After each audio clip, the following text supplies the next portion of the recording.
வாழ்க வளமுடன். நான் உங்கள் சிவா.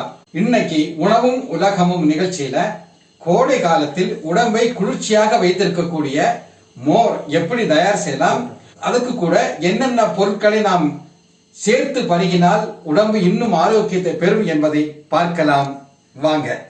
கோடை காலத்துக்கு பொருத்தமான மோர் எப்படி ரெடி பண்ணலாம் அப்படிங்கிறத பார்க்கலாம். பாருங்க, ஒரு சின்ன பச்சை மிளகாய், 2 கப்பு மோருக்கு தான் நான் ஒரு சின்ன பச்சை மிளகாய் போடுறேன். அதுக்கப்புறம் ஒரு கைப்பிடி அளவுக்கு சின்ன வெங்காயம் எடுத்துக்கோங்க. அப்புறம் ஒரு 2 துண்டு இஞ்சி, சின்ன பீஸில் இஞ்சி எடுத்துக்கோங்க. கொஞ்சம் கருவேப்பிலை எடுத்துக்கோங்க. இதை மிக்சியில் போட்டு ஜஸ்ட் ஒரு அடி அடித்து எடுத்துருவோம்.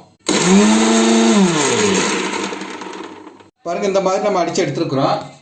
இப்போ இதை இந்த பாத்திரத்தில் நம்ம போடுவாங்க. பாருங்கள், அதில் கொஞ்சம் ஒட்டிட்டு இருக்குது மிக்சியில். அதை கொஞ்சம் ரெடி பண்ணுறது, கொஞ்சம் தண்ணி சேர்த்துருக்கேன். இப்போ அதை இதில் விட்டுருவாங்க. பாருங்கள், 1 கப்பு தயிர் எடுத்துருக்கிறேன். அதை இந்த பாத்திரத்தில் விடுவோம்.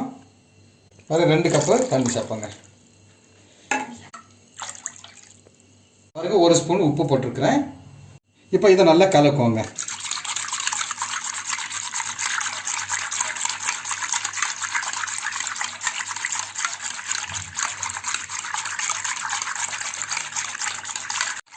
மோர் ரெடி ஆயிடுச்சு. இப்போ இதில் மல்லிக்கீரையும் போட்டுருவாங்க.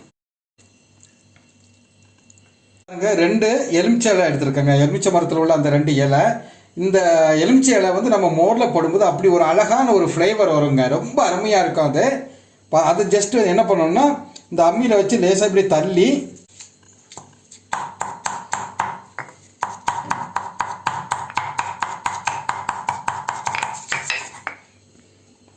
பாருங்க. இப்போ எடுத்து அப்படியே நம்ம அதில் போடுவோங்க. இப்போ திரும்ப ஒருக்கா லேசாக கலக்கிடுவோம்.